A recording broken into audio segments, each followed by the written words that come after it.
తిరుపతి ధ్యాన మహాయజ్ఞం 2 5వ రోజుకి స్వాగతం పలుకుదామా? గట్టి చప్పట్లతో. సరిపోతాయా అండి? ఇంకా గట్టిగా, ఎక్కడెక్కడ ఉన్న వాళ్ళందరికీ వినబడాలి. ఇంకా గట్టిగానే. అసలు వినబడట్లేదు మాకే. సో ఓకే, ఫస్ట్ దేంతో ప్రారంభిస్తామండి మనం? ధ్యానం అయింది, జ్ఞానం అయింది, విషయానందం అయింది. ఇప్పుడు ఏంటి? జ్ఞానానందం. సీనియర్ మాస్టర్లతో సాంగత్యం అంటే ఆచార్య సాంగత్యం. చేద్దామా? రెడీ ఉన్నారా? Are you all ready? So senior pyramid మాస్టర్తో సాంగత్యంలో ముందుగా సూర్యనారాయణ గారి ఏవి చూద్దాం. ఇంకొక సీనియర్ పిరమిడ్ మాస్టర్ ఉన్నారు, సంగాల రామ్ గారు, వారి గురించి మాట్లాడతారు. మరి సూర్యనారాయణ గారి ఏవి చూసాము. మరి ఎంతో గ్రేట్ మాస్టర్స్ అందరూ కూడా. వారు పత్రిజీని కలవకముందే ధ్యానంలోకి వచ్చి ఎంతో గొప్ప సాధనలు చేసిన మహాత్ములు. మరి అలాగే వారు తొలిసారిగా ఇంటింటా ధ్యానం మొదలుపెట్టారు. అప్పట్లో ఇంటింటా ధ్యానం అంటే చూడండి ఎంత కష్టమైనదో. ఇప్పుడు మనం చెప్పడం చాలా ఈజీ అయిపోయింది, కానీ అప్పుడు 96, 2000 మధ్యలో ఇంటింటా ధ్యానం, అలాగే అఖండ ధ్యానాలు కూడా పెట్టేవారు సార్. మరి ఎంతో అద్భుతమైన మాస్టరు, వారిని మనం సాదరంగా ఆహ్వానించుకుందాం. అలాగే మరి సంగాల రాము గారు మరొక గ్రేట్ మాస్టర్. వారు పత్రిజీతో నడయాడి ఎన్నో ధ్యాన కార్యక్రమాలు నిర్వహించారు. అలాగే సేవాదళలో బాగా సేవలు అందిస్తూ ఉన్నారు. చంద్రశేఖర్ శర్మ గారి సమాధి మందిరానికి రాము గారే స్థలాన్ని ఇవ్వడం జరిగింది. ఆ సమాధి మందిర ఆశ్రమంలో కూడా ఎన్నో ధ్యాన కార్యక్రమాలు, అన్నదానాలు ఎంతో అద్భుతంగా నిర్వహిస్తున్నారు వారు. అలాగే కట్టాల్ కైలాసపురిలో కూడా సేవాదళ విభాగంలో అద్భుతమైన సేవలు అందిస్తున్నారు సంగాల రాము గారు. ధ్యానం, ధ్యాన ప్రచారం, సేవ, ఇవే వీరికి జీవితంలో ఎంతో గొప్పవి అని తెలుసుకుని వాటికి అంకితం చేసుకున్నారు వారి జీవితాన్ని. వారు ఇప్పుడు కూడా ఈ మాస్టర్స్ ఇద్దరు కూడా ఎంతో అద్భుతంగా కార్యక్రమాలు నిర్వహిస్తున్నారు. మరి సంగాల రాము గారిని కూడా ఆహ్వానించుకుందాం. గట్టిగా చప్పట్లతో మాస్టర్కి ఆహ్వానం పలుకుదాము. సంగాల రాము గారిని స్టేజ్ పైకి ఆహ్వానిద్దాం గట్టి చప్పట్లతో. ఇంకా గట్టిగా అండి, సరిపోతాయా? వీరు పునాది రాళ్ళు, అప్పుడు వేసిన పునాది రాళ్ళే ఈరోజు మనం ఇలా అద్భుతంగా ఇలాంటి ఆడిటోరియంలో కార్యక్రమాలు చేసుకోవడానికి నాంది వీరంతా. గట్టిగా చప్పట్లతో వారి మెసేజ్ తీసుకుందాం మనం. రైట్ మాస్టర్స్ సూర్యనారాయణ గారు, మస్కి, వీళ్ళిద్దరు కూడా గతంలో పిహెచ్ఎస్ మూమెంట్లో అద్భుతంగా వర్క్ చేసినటువంటి సీనియర్ మోస్ట్ మాస్టర్స్. బళ్ళారి అనగానే ఫస్ట్ గుర్తొచ్చే సూర్యనారాయణ గారు వీళ్ళే. మరి అప్పటికి ఇప్పటికి కూడా అపారమైనటువంటి సేవలు అందిస్తున్నారు. ఏవి ద్వారా వారి గురించి పరిచయం అయిపోయింది కాబట్టి మిగతా పత్రిజతోటి ఆయనకున్న అనుబంధం అంతా కూడా వారి మాటల్లో మనం తెలుసుకుందాం. So thank you. అందరికీ నమస్కారం. నా పేరు సూర్యనారాయణ అని చెప్పేసి, బళ్ళారి. నేను మొదటిసారిగా 1995లో ధ్యానాన్ని మొదలుపెట్టాను. మరి నాకు ఫస్ట్ ధ్యాన పరిచయం చేసిన వ్యక్తి ఉరవకొండ మల్లికార్జున సార్ అని చెప్పేసి. మరి తర్వాత పత్రిజీ గారిని ఫస్ట్ కలవడం వచ్చేసి నేను 2006 మార్చి 4వ తారీఖున ఉరవకొండ రాంపా పిరమిడ్ రోజున పత్రిజీ గారిని చూడడం జరిగింది, కానీ సార్తో నేను కలుసుకోలేకపోయాను. తర్వాత అదే సంవత్సరం 96 జూన్లో పత్రిజీ గారు బళ్ళారికి రావడం జరిగారు. పాపాయి హాల్లో ఫస్ట్ ప్రోగ్రాం, కర్ణాటకలో ఫస్ట్ ప్రోగ్రాం అదే 96 జూన్లో. మరి అప్పటి నుంచి ఇప్పటి వరకు కూడా మరి బళ్ళారిలో కొన్ని వందల పిరమిడ్లు వచ్చాయి, లక్షల మంది, వేల మంది ధ్యానులుగా తయారయ్యారు. ఫస్ట్ టైం పత్రిజీ గారు, ఉరవకొండ మాస్టర్స్, వెంకటేష్ గారు వీళ్ళంతా వచ్చి తీసుకొచ్చారు బళ్ళారికి. సార్ అక్కడ హాల్లో కూర్చున్నారు. సార్ నేను దూరం నుంచి చూస్తుంటే అప్పుడే ఆయన చూపు చూస్తే అనిపించింది ఈయన రైట్ మాస్టర్ అని చెప్పేసి, ఆయన ఎనర్జీ లెవెల్స్ ఏమిటి అని. ఎందుకు నాకు ధ్యానం అనేది ఈజీ అయింది అంటే, నాకు 1975లోనే నేను ఇంకా ప్రైమరీ స్కూల్లో చూసేప్పుడే ఆనాపానసతి గురించి నాకు గురువు గారు చెప్పారు. తర్వాత నేను సత్యసాయి అసోసియేషన్లో కూడా నేను వర్క్ చేసేవాడిని. పత్రిజీ గారు ఏ ప్రోగ్రాం జరిగినా కూడా మొత్తం సత్యసాయి డివోటీస్ అందరినీ కూడా నేను అక్కడికి తీసుకొచ్చేవాడిని.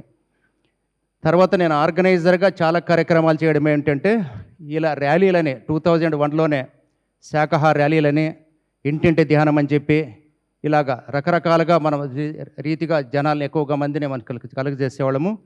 మరి పత్రిజీ గారితో కూడా నాకు ఆర్గనైజర్గా 26 ఇయర్స్ ఆయనతో జర్నీ పత్రిజీ గారితో. మరి నేను ధ్యానం ద్వారా ఏం తెలుసుకున్నానంటే 95లో మొదలుపెట్టాను, 98 వచ్చేప్పటికి సమస్తంతో నేను కనెక్ట్ అయిపోయాను, అణువణువుతో కూడా. నేను ఒక మొక్క చూస్తుంటే మొక్క మాట్లాడేది, బస్సులో కూర్చుంటే బస్సు మాట్లాడేది, నా వెహికల్ క్లీన్ చేస్తుంటే వెహికల్ మాట్లాడేది. అంటే అక్కడ అర్థం ఏంటంటే ఎప్పుడైతే మనం ధ్యానం చేస్తూ చేస్తూ ఈ నేను నుంచి మనం బయటకు వస్తామో విశ్వం అంతటితో కూడా మనం కనెక్ట్ అవుతాం. అప్పుడు తెలుస్తుంది మనము ఒక కాలానికో ఒక లోకానికో ఒక జన్మకో ఒక దేహానికి మాత్రమే సంబంధించిన వాళ్ళం కాదు, విశ్వమంతటా వ్యాపించి ఉన్న అనంత శక్తి చైతన్య స్వరూపమని చెప్పేసి మనకు తెలుస్తుంది. అంతా నేనే అంత అని చెప్పేసి పత్రిజీ గారు కన్నడలో చక్కగా వేదికల మీద చెప్తుంటారు.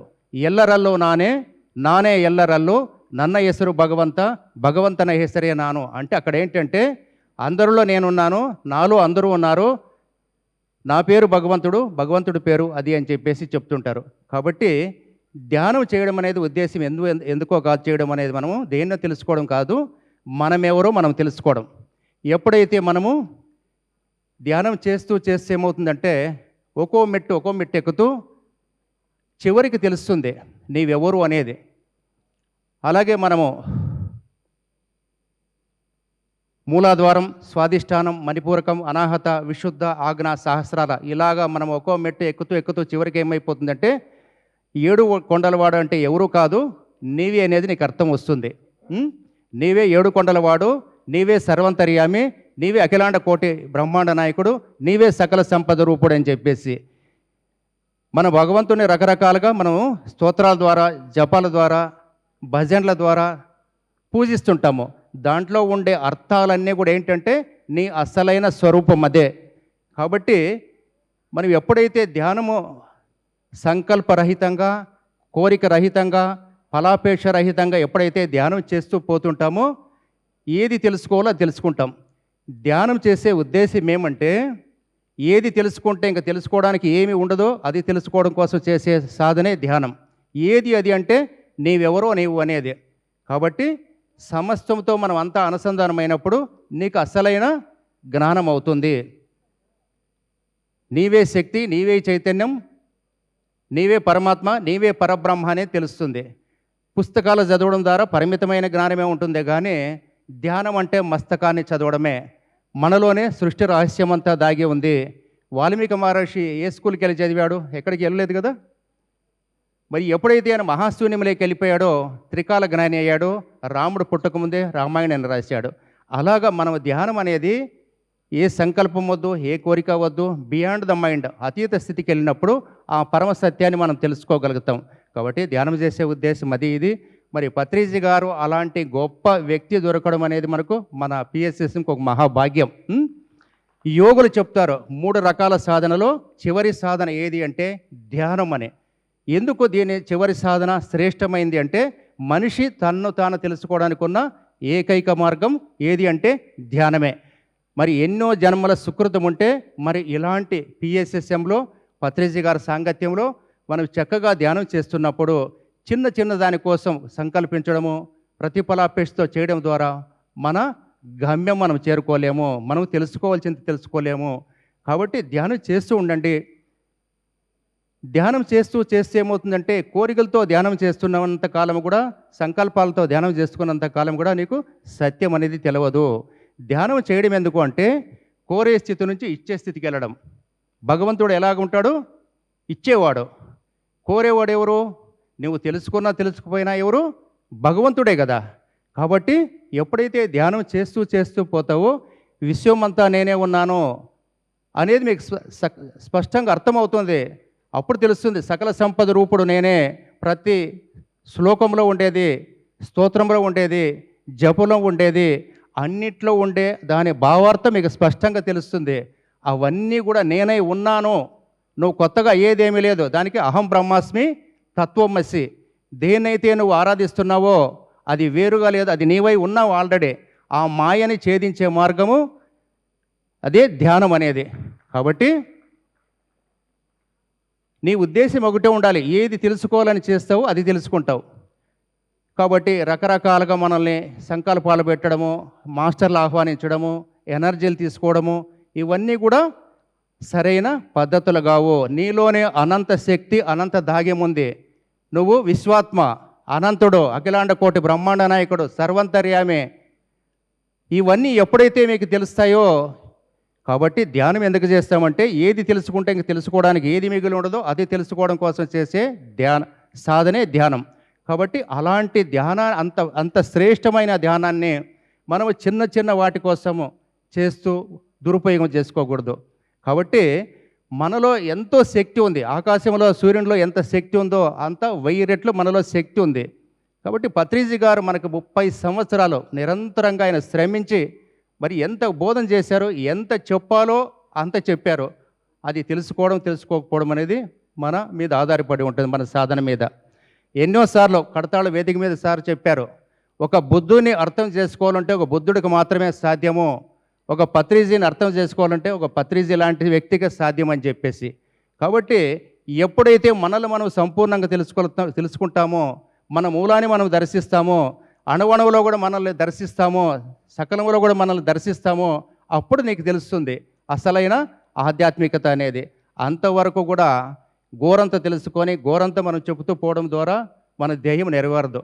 పత్రిజీ గారు చెప్పారు కదా, ఆయన ఏంది పిరమిడ్ జగత్, ధ్యాన జగత్, మూడవది శాకాహార జగత్తు. ధ్యాన జగత్, పిరమిడ్ జగత్, శాకాహార జగత్తు. కాబట్టి మన పిఎస్ఎస్ఎంలో ఈరోజు ఇంత గొప్పగా జరిగిందంటే ప్రతి ఒక్క పిరమిడ్ మాస్టరు కృషి ఇందులో ఉంది. ఒక్కరని కాదు, అనేక మంది శ్రమించారు, అద్భుతంగా ఎదిగింది. మేము 96, 95లో మొదలుపెట్టినప్పుడు ఒక మాస్టర్ని తయారు చేయడానికి ఎంతో కష్టపడేవాళ్ళం. చాలా వ్యతిరేకత ఉండేది. ఎందుకంటే పత్రిజీ గారు ఏం చెప్పారు, విగ్రహారాధన వద్దు, ఆత్మారాధన చేయండి అని. ధ్యానం అంటే ఆత్మారాధన. సమాజం అంతా ఎలా ఉంది, విగ్రహారాధనలో ఉంది. మరి అలాంటిది ఈ 30 సంవత్సరాల్లో ధ్యానం అనేది ఎవరు చెప్పినా వింటారు. ఈరోజు ఏ స్కూల్స్లో అదొక ట్రెండ్. స్కూల్స్లో కానీ డాక్టర్స్ కానీ ప్రతి ఒక్కళ్ళు కూడా ధ్యాన కేంద్రానికి వెళ్ళండి అని చెప్తున్నారు ఈరోజు ప్రతి ఒక్క చోట కూడా. మరి అలాంటి శ్రేష్టమైన పవిత్రమైన ధ్యానాన్ని మనం ఏ రీతిగా దాన్ని తీసుకోవాలి? నీకు సాధన చేయకోకుండా ఎన్ని బుక్స్ చదివినా, ఎన్ని ఉపన్యాసాలు విన్నా, ఎన్ని ఉపన్యాసాలు చెప్పినా పెద్ద ఫలితాలు ఉండవు. అవన్నీ కూడా అల్ప సంతృప్తి మాత్రమే. కాబట్టి చక్కగా సాధన పెంచండి, మౌనంగా ఉండండి, ఆహార పద్ధతులన్నీ చేసుకుంటూ పోతే అద్భుతంగా ఎదుగుతాం.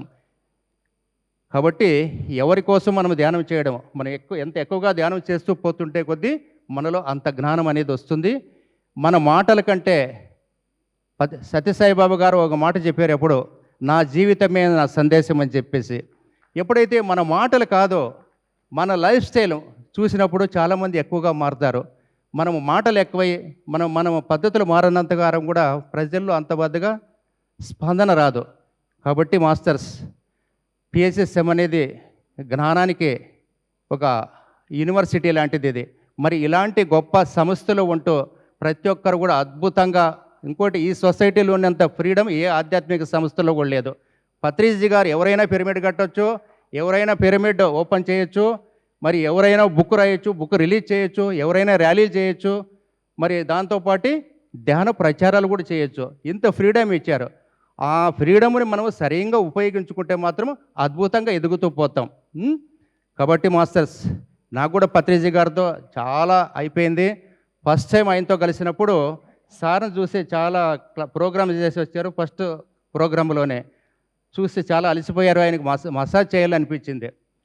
నా ఆలోచన టచ్ అయ్యాయి ఆయనకి. ఏమన్నారు, కాకా పడితే ఏమి రాదు అన్నారు. తర్వాత మేము కొడిచాద్రిలో కొడిచాద్రికి వెళ్ళాం. కొడిచాద్రి అంటే షివమొగ్గ డిస్టిక్లో, అక్కడ శంకరాచార్యులు తపస్సు చేసిన ప్రదేశంలో అక్కడ వర్షం కురుస్తూ ఉంది. నేను పత్రిజీ గారిని ఇలా చేయబట్టుకొని నడిపిస్తున్నాను. పత్రిజీ గారు నా పక్క కళ్ళలో కళ్ళు చూసి, నన్ను నడిపించగలవా అన్నారు ఆయన.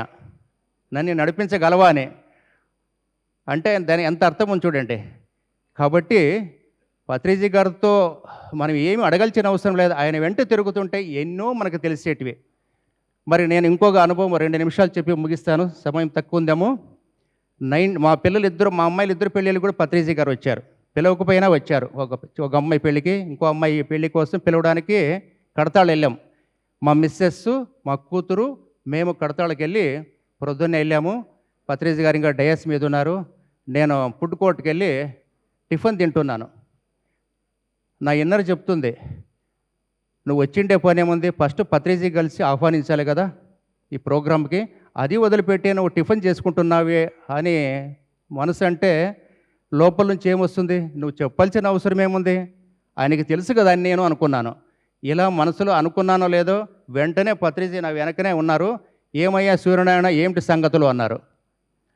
అంటే ఆయనకి చెప్తాం కదా, మనకి 10% తెలిసింటే 10% అర్థమవుతారు, 100% తెలిసింటే 100% అర్థమవుతారు. కాబట్టి పత్రిజీ ఆషామాషిగా అర్థం కావడం, తాను సంపూర్ణంగా తెలుసుకున్న వారికి పత్రిజీ గారు సంపూర్ణంగా అర్థమవుతారు. కాబట్టి పత్రిజీ గారు చెప్పాలంటే ఎన్ని రోజులైనా చెప్పొచ్చు. చాలా అద్భుతమైన సబ్జెక్ట్ ఉంది. ఆయనతో పాటు మన కర్ణాటక మాస్టర్స్ అంతా కలిసి 2000 సంవత్సరంలో కుదిరేముఖ ట్రెక్కింగ్ వెళ్ళాం. 3 రోజుల పాటు అద్భుతంగా జరిగింది. తర్వాత మరి కర్ణాటకలో ఎలా జరిగింది, పిరమిడ్ వ్యాలీ వచ్చింది, హుబ్లీలో ఒక మంచి మెగా పిరమిడ్ వచ్చింది, ఎక్కడ పడితే అక్కడ పిరమిడ్ మాస్టర్లు తయారయ్యారు. నార్త్ కర్ణాటక అంతా కూడా ఎంతో గొప్పగా జరిగింది. కాబట్టి ఎన్ని బుక్స్ వచ్చాయి మన సొసైటీలో, ఫారిన్ మాస్టర్స్ యోగులు రాసిన బుక్స్ అన్నీ కూడా మన తెలుగు లోకల్ లాంగ్వేజ్లో వచ్చాయి, కన్నడ తెలుగులో కూడా. కాబట్టి ఎన్ని బుక్స్ ద్వారా కావచ్చు, మరి ఎన్నో నేర్చుకోవచ్చు. మంచి మంచి సీనియర్ మాస్టర్స్ ఉన్నారు. ఇప్పుడు నాకు రాఘవరావు సార్ ఫోన్ చేశారు, సార్ మీరు రావాలి, ఇలాగా 26వ తారీఖు 10 o'clock మీరు వేదిక మీద ఉండాలి, మీరు ఒక పిల్లర్లో మీరు ఒకటి కదా అని చెప్పేసి సార్ పిలిచారు. మరి నిజం చెప్పాలంటే ఎందుకు చేశారంటే ఇది ఒక స్ఫూర్తి, ఇంకొక ఎంకరేజ్మెంట్ అందరికీ కూడా. కాబట్టి వీళ్ళ నిర్వాహకులు కూడా చాలా అద్భుతంగా చేస్తున్నారు. మరి పత్రిజీ కర్ణాటకలో ఫస్ట్ పిరమిడ్ పత్రిజీ గారు 2001 February 23rd ఓపెన్ చేశారు. అదే పతంజలి మెడిటేషన్ అని చెప్పేసి కర్ణాటకలో ఫస్ట్ పిరమిడ్. మరి దాని ఆర్గనైజర్గా ఆ రోజు నుంచి ఈ రోజు వరకు కూడా చేస్తూ చక్కని కార్యక్రమాలన్నీ జరుగుతూ ఈరోజు ఆ పతంజలి ధ్యాన కేంద్రం ద్వారా కొన్ని వేల మంది మాస్టర్స్గా తయారైపోయారు. మరి పత్రిజీ గారి కార్యక్రమాలు నేను ఆర్గనైజర్గా ఆయనతో ఎన్నో కార్యక్రమాలు చేశాను బళ్ళార్లో. మరి అదంతా కూడా నా సుకృతం, నా మహాభాగ్యంగా నేను భావిస్తున్నాను. కాబట్టి ఆయనతో జర్నీ అనేది ఆషామాషి విషయం కాదు, అదంతా కూడా ఎన్నో జన్మలు మనకు ఉంటే తప్ప అవుతాం. కాబట్టి ఏ గూటి పక్షులు ఆ గూటికి చేరుతాయి అంటారు. కాబట్టి మనం అందరూ కూడా పత్రిజీ గారికి దగ్గర ఆ స్థితిలో ఉండేవాళ్ళమే దాదాపుగా. కాబట్టి మనం ఎలా ఉండాలంటే ఏదో అందరిలాగా భూమి మీదకి వచ్చాం, అందరిలాగా జీవిస్తున్నాం, అందరిలాగా వెళ్ళిపోతున్నాం అని కాదు. జీవిస్తే ఎలాగ జీవించాలి, అద్భుతంగా జీవించాలి, ఆదర్శవంతంగా జీవించాలి. అలాంటి స్థితిని కలిగించేదే ధ్యానం. ఎప్పుడు కూడా పురోగమనం అనేది ఉండాలి. జీవితం అనేది నిన్నలాగా ఈ రోజు ఉండకూడదు, ఈ రోజులాగా రేపు ఉండకూడదు. అలాంటి స్థితిని కలిగించేదే ధ్యానం. కాబట్టి మాస్టర్స్ కోరితే కొన్నే వస్తాయి, కోరకపోతే అన్నీ వస్తాయి. ధ్యానం అనేది మనం ఎంత కోరుతున్నామంటే అంత తక్కువ స్థితిలో ఉన్నాము అని. ఎప్పుడైతే కోరేది స్టాప్ అవుతుందో ఆటోమేటిక్గా నీవు ఈ స్థితి నుంచి ఈ స్థితికి వస్తాం. కాబట్టి కొన్ని మిస్గైడ్ కూడా చేయకూడదు. ఎప్పుడు కూడా మనం ఎవరికైనా గైడ్ చేసేటప్పుడు, క్లాసులు చెప్పేప్పుడు కూడా నీలోనే అహం బ్రహ్మాస్మి తత్వమసి మన కాన్సెప్ట్. కాబట్టి పత్రిజీ గారు ఎప్పుడు కూడా అదే చెప్పేవారు, అయ్యా మీరంతా భగవంతులే, మీరంతా దైవాంశ సంభూతులే అని చెప్పేసి. కాబట్టి మనం ఏం తీసుకోవాలి, ఎప్పుడు కూడా కళ్ళు మూసుకున్నా కళ్ళదేసుకున్నా నేను భగవంతుడు, సమస్తం అంతా కూడా భగవత్ స్వరూపమే. అదే కదా మన ఉపనిషత్తుల్లో కూడా చెప్పిండేది. కాబట్టి యద్భావం తద్భవతి. కాబట్టి మనం డే బై డే ఎలా ఉండాలి అంటే పత్రిజీ గారు ఏం చెప్పారు, నా శ్వాస నా గురువు, మీ శ్వాస మీ గురువు అని చెప్పేసి. నేను మీ గురువు అని ఆయన ఏ రోజు చెప్పలేదు. ఏ శ్వాస ద్వారా నేను ఈ రీసి ఒక బ్రహ్మజ్ఞానిగా ధ్యాన జగత్తును సృష్టించానో, మరి మీ శ్వాస ద్వారా మీరు కూడా ఇలాంటి గొప్ప కార్యాలు ఎన్నో చేయగలుగుతారని చెప్పేసి పత్రిజీ గారు మనల్ని అందరినీ కూడా ఎంతో ఎంకరేజ్ చేస్తూ పోయారు. కాబట్టి మనం అందరూ చేయాల్సింది ఏముంది, మన దగ్గర అనంత శక్తి ఉంది, అనంత జ్ఞానం ఉంది. మీరు ఎప్పుడైతే ఎంత డీప్ సైలెన్స్లకి వెళ్ళే కొద్దీ ఏమవుతుందంటే ఎంతో జ్ఞానం ఉంటుంది. కాబట్టి ఈ భూమి మీద మనం పుట్టామంటే మనం భూమి రుణం తీర్చుకోవాలంటే ఈ భూమికి గొప్ప సందేశాన్ని ఇవ్వాలి. అలాంటి స్థితిని ఇచ్చేదే ఒక ధ్యానం. కాబట్టి జీవిస్తే ఎలా జీవించాలి, అద్భుతంగా జీవించాలి, ఆదర్శవంతంగా జీవించాలి. ఆషామాషిగా జీవించడం ద్వారా దాంట్లో ఏం మజా ఉండదు. మరి నాకు చక్కని అవకాశం ఇచ్చిన ఈరోజు పిఎంసి వారికి ధన్యవాదాలు ఆర్గనైజర్స్ అందరికీ ధన్యవాదాలు తెలియజేసుకుంటూ thank you masters. Right masters. నిజానికి పునాది రాళ్ళు అనేటటువంటి పేరు మీద సీనియర్ మోస్ట్ మాస్టర్స్ ఎవరైతే పత్రిజీతో పాటు 30 సంవత్సరాల ముందు ఉన్నారో వారందరినీ పరిచయం చేయడం కోసం ఈ కార్యక్రమాన్ని తీసుకున్నాం. సీనియర్ మాస్టర్ అని చెప్పిన, స్పిరిచువల్ సైంటిస్ట్ అని చెప్పిన, పునాది రాళ్ళు అని చెప్పిన, వీటన్నిటి యొక్క అంతరార్థం ఒకటే అవుతుంది. సూర్యనారాయణ గారు చెప్పాలని అంటే వన్ డే వర్క్షాప్లో అలాంటి ఎన్ని చేసి ఉంటారో చెప్పలేము. అయితే ఇక్కడ ఏమిటంటే మనకి జస్ట్ ఫర్ మెసేజ్ సార్ యొక్క సందేశం ఏమిటి అనేది చెప్పడం కోసమే మనం మరి పునాది రాళ్ళు పేరు మీద సీనియర్ మోస్ట్ మాస్టర్స్ అందరినీ పిలిచాం. మరి అలాగే అవకాశం ఉన్నంత వరకు కొంతమంది రాగలిగారు, కొంతమంది రాలేకపోయినప్పటికీ కూడా వారికి వీరికి అందరికీ కూడా హృదయపూర్వక ధన్యవాదాలు తెలియజేసుకుంటూ 10 నిమిషాల టైం కోసం బెంగళూరు నుంచి ఇక్కడికి రావటం కానీ, అనంతపురం నుంచి ఇక్కడ రావటం కానీ జరిగిందని అంటే మన ఆర్గనైజేషన్ మీద, పత్రికారి మీద ఆయన ఉన్నటువంటి గురికి ఒకసారి ధన్యవాదాలు తెలియజేసుకుంటూ, సో థ్యాంక్ యూ నాన్న, థ్యాంక్ యూ వెరీ మచ్.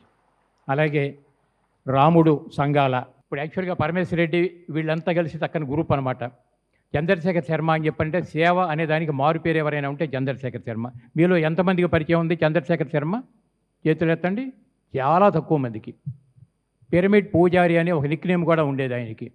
ఎందుకంటే ఎటువంటి ప్రతిఫలాన్ని ఆశించకుండా కేవలం పని చేయటం నా ధర్మం కాబట్టి పని చేస్తున్నాను, స్టాప్ అంతవరకే. అంత ప్యూర్ సోల్ అనేది ఎట్లా అంటే మనకి చెప్పడానికి కూడా మాటలు రావు అనిపిస్తాయి.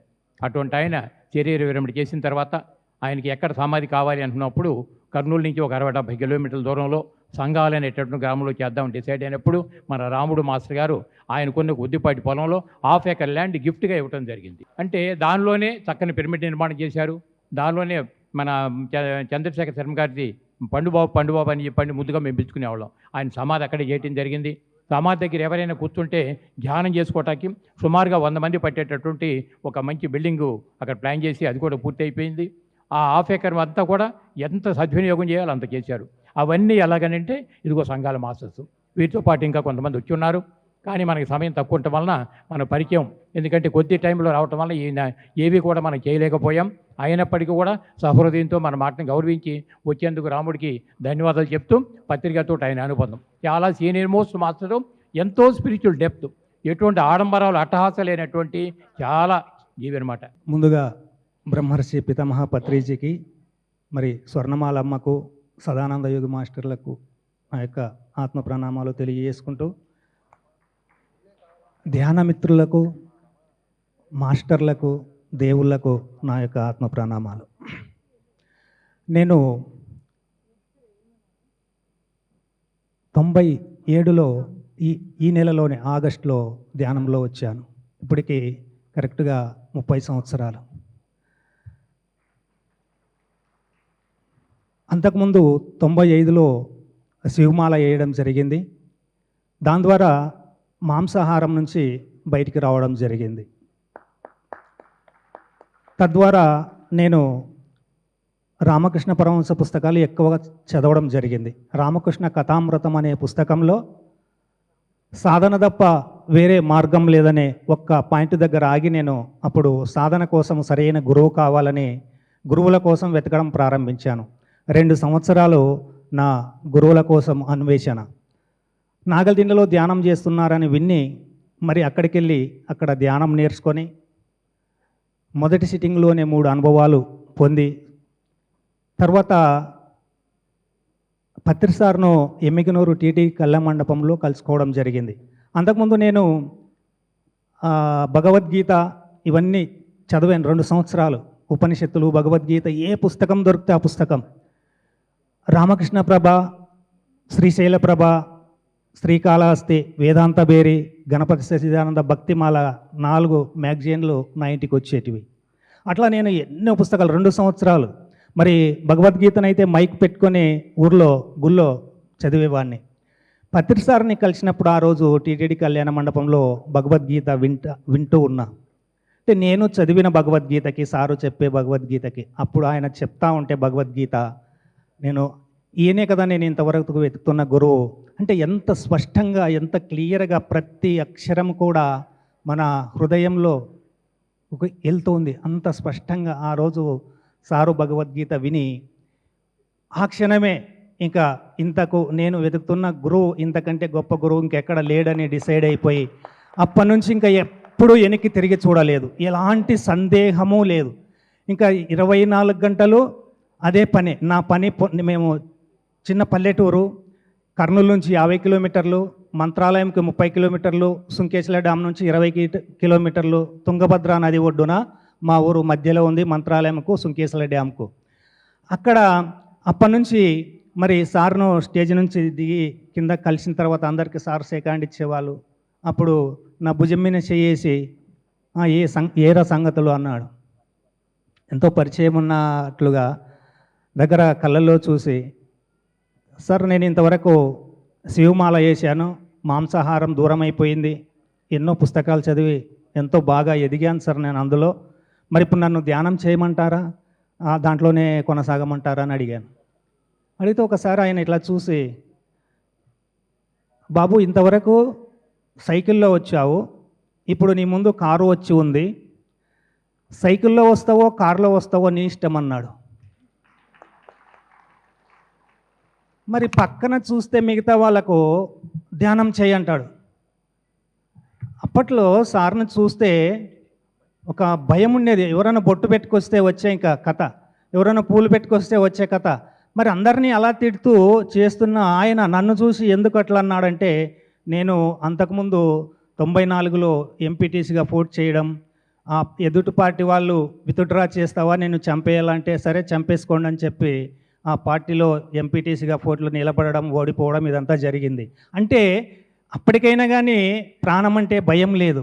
అంటే ఎవరో ఏదో చేస్తారని నేను ఏదైతే అనుకున్నానో దాన్ని వదిలేవాడిని కాదు, దానికి కష్టాలకు నష్టాలకు బెదిరే రకం కాదు, అలాంటి తత్వం నాది. 2 రోజులు పట్టింది నాకు ఇది. సైకిల్లో వస్తావో కారులో వస్తానో అంత పెద్ద గురువు నాకే ఇచ్చినాడు కదా అని చెప్పేసి అప్పుడు ఓహో నేను ఒకరు చెప్తే వినే రకం కాదు, అది ఆయనకు తెలిసిపోయింది విషయము.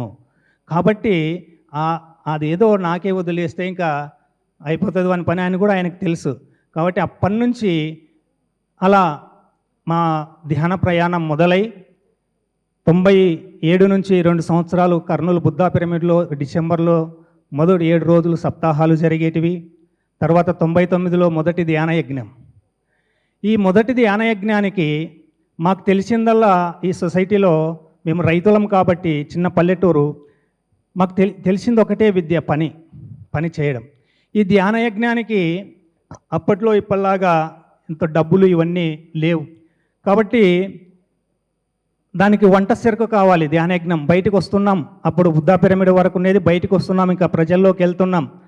దీనికోసము మాకు రవి శర్మ ద్వారా, మరి పాల్ సారు, ఆంజనేయ శర్మ వీళ్ళందరి ద్వారా మాకు ఎంతో సహకారం అందించి, అరే మీరు కట్టెలు తీసుకురాగలరా వంట చెరుకు అంటే ఒక 6 ట్రాక్టర్లు కట్టెలు వంట చెరుకు వంట కోసం, మరి రైస్ ఏమన్నా బ్యాళ్ళు, మిర్చి, చింతకాయ పచ్చడి, మీకు ఏదైతే అది అన్నీ తీసుకొని రాగరా మీ ఊళ్ళ నుంచి. Okay sir. 1 నెల రోజులు ఈ అన్ని పనుల కోసం మా పనులన్నీ పక్కన పెట్టేసి, ఉన్న వాళ్ళకు ఇంట్లో పురమాయించి అన్నీ పక్కన పెట్టేసి కేవలం ఈ నెల రోజులు ఈ ధ్యానం యజ్ఞం అంట, ధ్యాన యజ్ఞం. ఆ యజ్ఞం ఎలా ఉంటుందో తెలియదు. ధ్యాన యజ్ఞం మామూలు యజ్ఞాలు ఏదన్నా చూస్తే మనం హోమం చేసి ఇట్లా చూసినాం, ధ్యానంకు ఒక యజ్ఞం అంట కొత్తగా. అది కర్నూలు ఎగ్జిబిషన్ గ్రౌండ్లో బయటకు వస్తున్నాం అని చెప్పేసి 1 నెల రోజులు రాత్రనక పగలనక కట్టెలని బియ్యం అని ఇంటింటికి వెళ్ళి జోలె పట్టుకొని బియ్యం అడుక్కున్నాం. పచ్చిమిరపకాయలు, ఒట్టి మిరపకాయలు, చింతకాయ పచ్చడి ఏది ఉంటే అది అన్నీ ఆయిల్తో సహా అన్నీ తీసుకొచ్చి ఆ ధ్యానయజ్ఞ కార్యక్రమంలో మరి ఆ గ్రౌండ్ అంతా క్లీన్ చేయడం కానీ, చంద్రశేఖర్ శర్మతో మేమంతా కలిసి ఒకే చోట ఆ రాత్రంతా అక్కడే పడుకొని అక్కడే ఉండి ఆ స్టేజ్లోనే అదే మాకు అకామిడేషన్ అన్నీ అదే, ఇంకా అక్కడే ఉండి అట్లా 99, 2000, 2001 ధ్యాన యజ్ఞాలు చేయడం జరిగింది. ఆ కార్యక్రమాల్లో మా వంతుగా మేము పనిచేయడం జరిగింది. మరి తర్వాత 2002లో విజయవాడలో కూడా మేము కొంతవరకు పనిచేసాం. మరి గుంటూరులో వైజయ్ శర్మ, చంద్రశేఖర్ శర్మ అదే 2002లో గుంటూరులో కూడా ధ్యాన యజ్ఞం చేయడం జరిగింది. అట్లా 2004 జింకానా గ్రౌండ్. సారు ప్రతిసారి ఇట్లా క్లాసు చెప్పినప్పుడల్లా 2003 ధ్యాన రాయలసీమ, 2004 ధ్యానాంధ్రప్రదేశ్, 2008 ధ్యాన భారత్, 2012 ధ్యాన జగత్ ప్రతి క్లాసులో చెప్తుండేవారు. అప్పుడు మా ముందుకు ధ్యాన రాయలసీమ ప్రాజెక్ట్ వచ్చింది. కర్నూలుకు అందరినీ పిలిచి బుద్ధా పిరమిడ్లో మీటింగ్ అరేంజ్ చేశారు. అప్పుడు మమ్మల్ని పిలిస్తే వచ్చాం. మనము ధ్యాన రాయలసీమ అనే ప్రాజెక్టు చేయాలని సార్ అంతా క్లాస్ అయిపోయింది, క్లాస్ తీసుకున్నాడు, చెప్పాడు ఎట్లా చేయాలా ఏం చేయాలనే విధానం అంతా చెప్పిన తర్వాత ఏదన్నా డౌట్స్ ఉంటే అడగండి అన్నాడు. ధ్యాన రాయలసీమ అంటే ప్రతి గ్రామానికి వెళ్ళి అందరికీ మీకు తెలిసిన వాళ్ళు గుడిలో కానీ పూజారి ఉంటే లేదా ఎవరన్నా సర్పంచ్ ఎవరన్నా ఆ ఊర్లో తెలిసిన ఊరు కానీ తెలియకపోరు ఆ ఊర్లో ధ్యానం అనేది తెలియచేయాలి. ప్రతి ఊర్లోకి వెళ్ళి ధ్యానం చేయాలి. అట్లా మేము 6 మండలాలు ధ్యానం చేయడానికి ఒప్పుకొని రెడీ అయిపోయినాం. అప్పుడు ఏదైనా డౌట్ ఉంటే చివరిలో డౌట్ అడగమంటే నేను కొంచెం రామకృష్ణ పరమహంస భక్తుని కాబట్టి ఒక డౌట్ లేవనెత్తాను. సార్ ఆత్మనోమోక్షాయ జగద్హితాయ కదా సార్ అన్న. అంటే ఆత్మనోమోక్షాయ జగద్హితాయ చ అంటే నాకు మోక్షం వస్తే కదా నేను జగత్ హితం కోరడం. అంటే నేను ధ్యాన రాయలసీమ అంటే ప్రతి గ్రామానికి వెళ్ళి ధ్యానం చెప్పాడంటే నేను ఆత్మజ్ఞానం పొందింటే కదా నేను ఇతరులకు తెలియజేయాలన్నట్టు నేను ఆ క్వశ్చన్ సార్ని అడిగిన. అప్పుడు సారు నన్ను బాగా కడిగి ఉతికి ఆరేసి, కాదురా పెదవా, ఇవన్నీ చేస్తేనే కదా నీకు మోక్షానికి అర్హుడవయ్యేది. ఊరిక కూర్చొని ఉంటే మోక్షం ఏమన్నా ఊడిపడుతుందా? నువ్వు చేయాల్సింది చేస్తే కదా రావాల్సింది వచ్చేది. కాబట్టి ఫస్ట్ వెళ్ళి ధ్యానం అందరికీ తెలియజేయి అని చెప్పేసి నాకు ధ్యానం చెప్పడానికి ఆ రోజు సార్ పర్మిషన్ ఇవ్వడం ద్వారా నేను ప్రతి గ్రామంలో 6 మండలాల్లో వెళ్ళి, మాకు కనీసం బైకులు కూడా లేవు. మాకు ఆర్థికంగా ఎంత ఇబ్బందులు అంటే దాంట్లో పెట్రోల్ పోయినాకి కూడా మా దగ్గర అంత ఆర్థికమైన ఇబ్బంది పరిస్థితి ఉండేది. అట్లా కర్నూలు నుంచే బైకులు పెట్రోలు అన్నీ ఇస్తే మేము 6 మండలాల్లో ఆ ధ్యాన రాయలసీమ ప్రాజెక్టు చేస్తూ మరి మండల హెడ్ క్వార్టర్లో ప్రతిసారి మీటింగ్, మండల హెడ్ క్వార్టర్లో ప్రతిసారి మీటింగ్ ఒక రోజు. అది బెలగల్ మండలం. అది 2 కిలోమీటర్లు బ్యాండ్ మాలంతో బీరప్ప డోళ్ళతో పెద్ద డోళ్ళతో పూల వర్షంతో ఆయనను 2 కిలోమీటర్లు ఊరేగింపుగా తెచ్చి అక్కడ మేము స్టేజ్ అరేంజ్ చేసి అక్కడ ఆ యొక్క ప్రోగ్రాంలన్నీ చేయడం జరిగింది ఇట్లా 6 మండలాల్లో. అలా మేము ధ్యాన రాయలసీమ ప్రాజెక్టులో పాల్గొని మరి అంతకుముందు మన తిరుపతిలో మన పిరమిడ్ పార్టీలో 99 పిరమిడ్ పార్టీ ప్రోగ్రాం కూడా మేము ఇక్కడికి వచ్చాము. భీమాస్ హోటల్ నుంచి త్యాగరాయ కళ్యాణ మండపం వరకు వెళ్ళాము. ఇవన్నీ ప్రతి కార్యక్రమంలో పాల్గొంటూ ఇలా మా ఆధ్యాత్మిక జర్నీ. మరి చంద్రశేఖర్ శర్మ సారు మాకు ఎంత దగ్గరంటే ధ్యాన రాయలసీమ ప్రోగ్రాంలోనే మాతోనే ఉంటూ మాతోనే తిరుగుతూ ఆ నాగల్దిన్నెలో సంఘాల్లో ఉంటూ ఆ ఏరియా అంతా ఎమ్మిగనూరు ఆదోని ఈ ఏరియా అంతా కూడా మేము తిరిగి కలిసి పనిచేసాము. ఆయనతో మాకు ఎంతో అనుబంధం. మా చిన్న పిల్లల్లాగా ఆయనకు అప్పుడు అంటే నాకు 27 సంవత్సరాలు, ఆయన కొంచెం పెద్ద ఆయన. అట్లా ఆయనతో పరిచయం. ప్రతిసారి చెప్పిన ప్రతి సబ్జెక్టుని మళ్ళీ రాత్రి పడుకునేటప్పుడు రిపీట్, శ్రవణ మనన నిధిధ్యాసన సాక్షాత్కార అన్నట్లు ప్రతి సబ్జెక్ట్ కూడా సార్ ఈరోజు ఏం చెప్పాడు దాని గురించి మళ్ళీ చంద్రశేఖర్ శర్మ మాకు ఒక దాని గురించి వివరణ ఇచ్చి అట్లా ఆయనతో మాకు ఎంతో అనుబంధము ఏర్పడింది. అలా మరి ఒకసారి చంద్రశేఖర్ శర్మ 6 సంవత్సరాలు హైదరాబాద్లో ఒక చెట్టు కింద ఉండడం జరిగింది. 6 సంవత్సరాలు ఒక చెట్టు కిందనే ఉన్నాడు ఆయన జీవనం. అంటే ఒక స్థితికి వెళ్ళిపోయి ఆయన అలా తయారైపోయాడు. అప్పుడు నేను వెళ్ళి అది 2008 సంవత్సరం, సార్ మా ఊరికి రండి మీరు అక్కడ ఉందరు కానీ అని అడిగినాను. అరే ఎప్పుడు నేను అక్కడే ఉన్నాను కదా మళ్ళీ మీ ఊరు కొత్తగా రావడం ఏంది అన్నాడు. అంటే ఆయన ఒక్కొక్కసారి ట్రాన్స్లోకి వెళ్ళిపోయేవాడు, వేరే మాటలు వేరే భాష మాట్లాడేవాడు. సరే అని చెప్పేసి ఈయనేమో ఇంకా ఆయన స్థితి ఎట్లనో మనకు అర్థం కాలేదు అప్పుడు విషయం. సరే 2015లో ఆయన దేహ విరమణ చేశాడు. మరి తాడిపత్రి వాళ్ళు మేము తీసుకెళ్తామని పరమేశ్వర రెడ్డి లేదు మాకు సంఘాల్లో పెట్టుకుంటామని ఇట్లా డిస్కషన్ చేసి అందరు కలిసి సంఘాల్లో ఉండనని డిసైడ్ అయ్యారు. అంటే 2008లో చెప్పింది ఆ రోజు సమాధి అయినాక నాకు అర్థమైంది, ఓహో ఈయన ఎప్పుడు సంఘాల్లోనే ఉంటానన్నది ఇందుకోసమా. అంటే 2008లో చెప్పింది 2015లో ఆయన వచ్చి సంఘాల్లో సమాధి కావడం జరిగిందంటే ఎంత గొప్ప మాస్టర్ చంద్రశేఖర్ శర్మ. అంటే మనలో కాస్త పూస్తూ ప్రతి ఒక్కరికి ఎంత ధ్యానం చేసినా కొంచెమన్నా ఈగో ఉంటుంది సార్. ఆ ఈగో అనేది చంద్రశేఖర్ శర్మలో ఎక్కడ కనపడదు. చిన్న పిల్లవాని మనస్తత్వం. అస్సలు అలాంటి వ్యక్తి చూడాలంటే నాకు ఒక్కొక్కసారి సార్ కనపడతారు తప్ప మళ్ళీ కొంచెం ఏమనుకోకండి సార్, ఎవరిని నిందించడం ఏం కాదు. అంటే ప్రతి వాళ్ళకు నేను ఒక ధ్యాని, నేను ఒక సీనియర్ మాస్టర్, నేను పిరమిడ్గా ఇవన్నీ కొంచెం ఉంటాయి. అంటే నాకైతే కింటాలు ఉన్నది, ఇప్పుడు కొంచెం కేజీల లెక్కన వచ్చింది. అలా మేము ఈ ప్రతి సంవత్సరము జూన్ 3వ తారీఖు చంద్రశేఖర శర్మ వారి ఆరాధనోత్సవం జరుగుతుంది. చుట్టుపక్కల వాళ్ళంతా కూడా ఆరాధనోత్సవాలకు హాజరవుతారు. మరొక 2000 మంది దాకా 3000 మంది దాకా ఆ ప్రోగ్రాంకు అటెండ్ అవుతారు.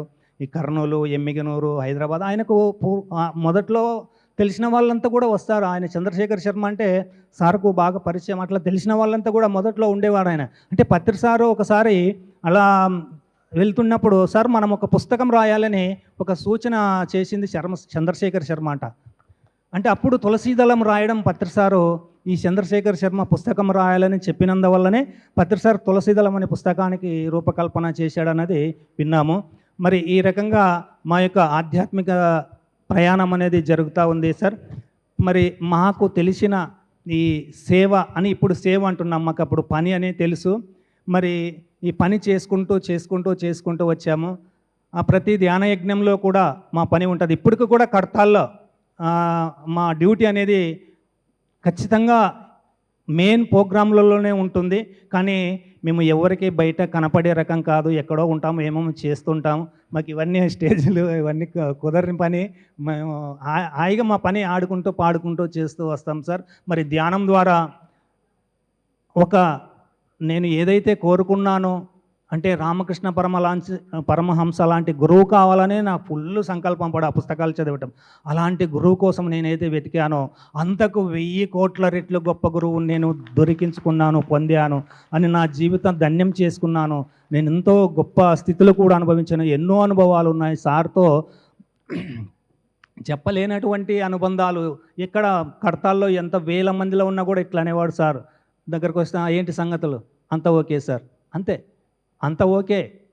ఇది సార్ దగ్గర మనము ఆయన జ్ఞానం గురించి చెప్పాలంటే మనతో అయ్యే పని కాదు, అది అసాధ్యం కూడా. ఆయన అంతే, ఆయన ఒక దేవుడి గురించి ఏం చెప్తాము అంతేనండి నాకు తెలిసినది. కాబట్టి నాకు తెలిసిందేమంటే, మనం దేనికోసం ప్రాకులాడాల్సిన పని లేదు, చేయాల్సింది చేస్తే రావాల్సింది వస్తుందన్న ఒక సత్యాన్ని తెలియజేసుకుంటే, మనం తెలుసుకుంటే, అదొక సత్యం వెంటనే మనం గాన వెళ్ళినామంటే ఎలాంటి ఇబ్బంది లేకుండా మన గమ్యం అనేది మనం చేరుకుంటాము. చేయాల్సింది చేస్తే రావాల్సింది ఖచ్చితంగా వస్తుంది. మరి నేను ఎక్కడో ఉన్న నన్ను సారు రాఘవరావు సార్ పిలిచి, బాబు మీరు మొదటి నుంచి కూడా ఈ యొక్క యజ్ఞాలలో, ప్రతి యజ్ఞాలలో మీరు పాల్గొని ఇంత చేసి మీరు ఎక్కడో ఉంటే ఎట్లా, మీ యొక్క సందేశాన్ని అందరికీ ఇయ్యాలి కదా, కాబట్టి మీరు రావాలంటే నేను వెంటనే రావడం జరిగింది. మరి ఈ యొక్క సదవకాశాన్ని ఇచ్చిన అందరికీ కూడా నా యొక్క నమస్కారాలు తెలియజేసుకుంటూ, మరి 99 నుంచి 2012 వరకు కూడా ప్రతి ఒక్క యజ్ఞాలకి, చక్రాలకి, ధ్యాన చక్రాలకు కూడా కంప్లీట్ రైస్ అంతా కూడా మా బళ్ళారి నుంచే వచ్చేది. మరి 2012 ధ్యాన మహాచక్రం మన కడతాళ జరిగినప్పుడు 1000 క్వింటాలు అక్కడి నుంచే వచ్చింది రైసు. మరి ఆ మహాభాగ్యం అంతా కూడా మా కర్ణాటక ధ్యానులదే. Thank you masters. మరి ఈ కార్యక్రమాల్లో కూడా మా చుట్టుపక్కల గ్రామాల వాళ్ళంతా కూడా కంపాడు కానీ, సోమలగూడూరు కానీ, మేడుకొండ కానీ, జగన్నాథ గట్లో అయితే ఈ 3 కంపాడు, మేడుకొండ, మన సోమలగూడూరు వీళ్ళంతా కూడా ఆ జగన్నాథ గట్లో మొత్తం కంప చెట్లు అదంతా ఉండింది. ఆ ప్రోగ్రాం కూడా చేయడం జరిగింది. ప్రతి పనిలో, పిరమిడ్ పనిలో మేము పాల్గొంటూ వస్తున్నాం మాస్టర్స్. రైట్ మాస్టర్స్, విన్నారు కదా.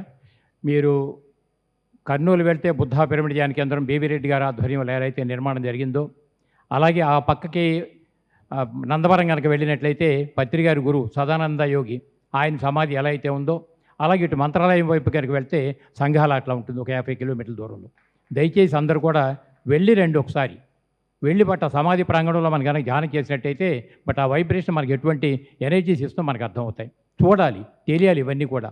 బట్ పునాది రాళ్ళు అని అంటే ఇట్లా పైకి కనపడకుండా, ఎటువంటి ఆడంబరాలు అట్టహాసాలు లేకుండా ఇలా పనిచేసేటటువంటి వాళ్ళు ఎంతమంది ఎంత పని చేయకపోతే ఈరోజు పిఎస్ఎస్ మూమెంటు ఇంతగా విస్తరించిందో. కాబట్టి అది పరిచయం చేయటం కోసమే వీళ్ళందరినీ ఈరోజు పిలవటం జరిగింది. మరి సమయం ఉంటే అంతా 1 డే క్లాసులు చెప్పేవాళ్ళే, కానీ సమయం లేకపోవటం వలన క్లుప్తంగా 10 నిమిషాల సందేశంతో మనం సరిపెట్టినాం. So thank you very much. Thank you so much sir. నిజమైన పునాది రాళ్లకు గట్టిగా చప్పాలు కొడదామండి. చంద్రశేఖర్ శర్మ గారి గురించి చెప్తున్నారు. వీరే పునాది రాళ్ళు అంటే ఇంకా వారెవరు? వారికి ఇంకా పెద్ద గట్టి చప్పట్లండి. మరి వీరికి సన్మానం చేసుకుందామా? సన్మానం చేయడానికి మేడం గారు ఇన్వైట్ చేస్తారు. ఎంతో అద్భుతమైన మాస్టర్స్ మనకి అద్భుతమైన జ్ఞానాన్ని అందించారు. గట్టిగా చప్పట్లు. మరి వీరిని ఘనంగా సత్కరించుకోవాలి మనము. పిఎంసి అడ్వైజర్ ఖమ్మం వెంకటేశ్వరరావు గారిని వారి సతీమణిని వేదిక మీదకి వచ్చి ఈ ఇద్దరు గ్రాండ్ మాస్టర్స్ని సత్కరించవలసిందిగా కోరుతున్నాం.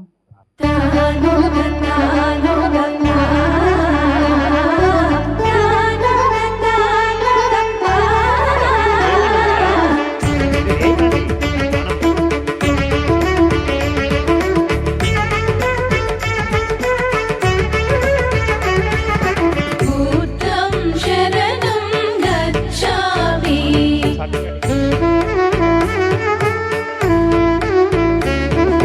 बुद्धं शरणं गच्छामि